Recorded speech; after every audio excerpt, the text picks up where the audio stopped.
How's it going, everyone? Welcome back. Hopefully everyone's weekend's been treating them well so far. So the hot talk at the table regarding a Columbus Blue Jackets team that has been struggling this season, currently sitting at 10, 12, and 6, who has been notorious for its defense in recent years, currently has the 7th worst ranked defense from a goals against standpoint in the league, has talk swirling about the Blue Jackets needing to fire head coach John Tortorella. As passionate sports fans, it's easy to get trigger happy on the coach. I'll be honest, I've come across that quite a few times myself. Like, let's get rid of this guy, fix the problem. When things aren't going well, that just seems to be the way to go. Fire the coach. When in retrospect, sometimes we just, again, get a little overpassionate about our teams, and we just need to let things play out. We need to give it a little bit of time. Which one's the case here? Is it time for Torts to go, or are we being a little bit irrational? First off, the Blue Jackets in 20 years of being in the league have made playoffs 6 times. Torts is responsible for 4 of those visits. The Blue Jackets, 15 playoff wins. Again, all but 2 of those, John Tortorella was the coach for. Fact of the matter is, this team has made playoffs in every single year Tortorella has been coach, except for his first one with the Blue Jackets. The Blue Jackets, who, it's no secret, have a hard time retaining elite talent. A problem that they had before Torts was a coach. So I don't like putting much weight on that particular area. I know other people will talk about it. It's out of control, though, for Torts when it comes to, let's say, players the Blue Jackets trade away for nothing, or players they overpay in free agency, or guys they don't retain, or they trade away future draft picks where they could have picked up some younger prospects to continue building this team. A lot of that stuff out of Tortorella's hands and control. Pierre-Luc Dubois, I know, obviously glaring here, is a little bit different, more of an outlier here, because we still don't really understand why he wanted out of Columbus. A lot of people just instantly assume, could be the case too, is he did not like the way he was treated by John Tortorella. Tortorella being too hard on him, wasn't a fan, wanted out. Could have been the case. PRD never really confirmed or denied the situation there on why he wanted out.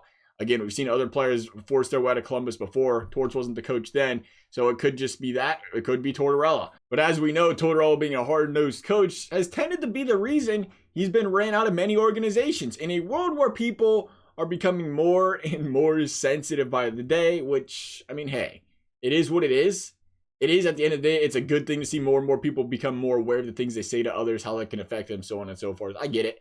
But any of us know from a sports and sports only perspective that grew up playing sports competitively, understand it's a completely different animal. It's a completely different beast when it comes to the sensitivity game, if you will, here.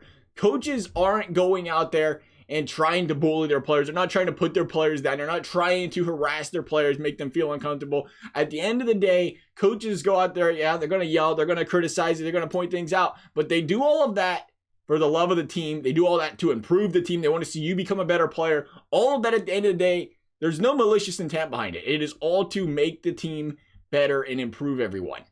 And Tortorella, again, he's got more of an aggressive, hard-nosed type of in-your-face, brutally honest approach to things, if you will. And some players can't handle that. We're seeing it drive more and more players the wrong way, especially when you start losing. It gets harder for guys to handle. And I don't expect that brutal honesty, in-your-face type of aggression to change in Tortorella. Personally, I don't mind it. I really don't. Like I said, as someone that played sports, I get it.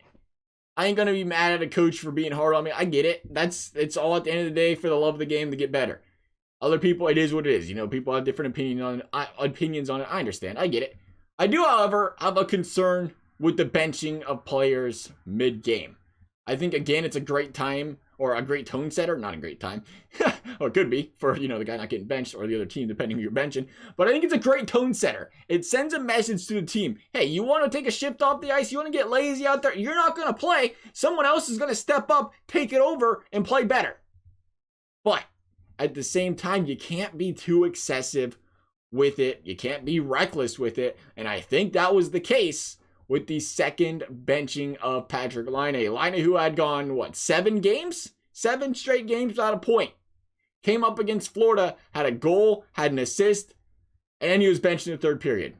And then the Blue Jackets inevitably blow that lead and lose the game. Laine coming out in that interview saying he thought he was playing well which is a different response than we got his first time being benched. And if you're going to bench a player, I'm going to tell you what, it better be loud and clear that he understands why he got benched. And I don't fully understand why he got benched. I think it's one of those cases here where it's like, you know what, you see teams, again, we talked about it being a tone setter. You bench a player, set the tone, wake the team up. This team was up 4-1. They were up 4-1. It felt like one of those situations, you can bench a player, a tone setter, you can pull a goalie like a tone setter. Well, guess what? This is one of those games. Blue Jackets are up 4-0. It wasn't 4-0, but I'm just going to say hypothetically 4-0. You let in a goal, and you yank your goalie because it's 4-1. You let in a bad goal, you're like, all right, goalie, you're gone. It doesn't make sense. Even if it was one bad play, if he was having a good game, team's playing well. You're losing the game? Absolutely. You take a shift off the team struggling? Absolutely. But this man goes 7 straight games without a point. He's starting to get his footing under him, a little momentum, and you bench him. That's what kills me from that coaching standpoint. And that, speaking of momentum, the other issue I do have with Tortorella, I love him as a coach. I really do. But the other issue I do have, it is the constant line changing. We just talked about building that momentum, that chemistry. I understand Blue Jackets offense has struggled, and it's struggled for years now. It goes in spells at least. And you want to try to shuffle the lines up to make players better, try to build combinations that work. But you have to give those combinations a chance to work out. You can't shuffle it every other game. You got to see these guys go out there 10, 15 games and try to build chemistry together. At some point, you have to stop and try to make it work. That's an issue. You can't expect these guys to continue to build momentum, chemistry together. You just keep switching things up. Even if they play well, you switch things up. It's like, all right, what'd I do wrong? I scored a goal, I had a point, a couple assists, whatever. And it's like, oh, coach is still switching things up. I don't fully understand what's going on here. Those are my concerns with Tortorella. On the plus side, though, this is a Blue Jackets team that struggled mightily the first couple months of last season before turning things around in the second half. This was a team on the outside looking in at the trade deadline the season before that. The season before where they went on to, as we know, broom the Tampa Bay Lightning, which on the contrary is a sign of a good coach. Good coaches finish seasons strong.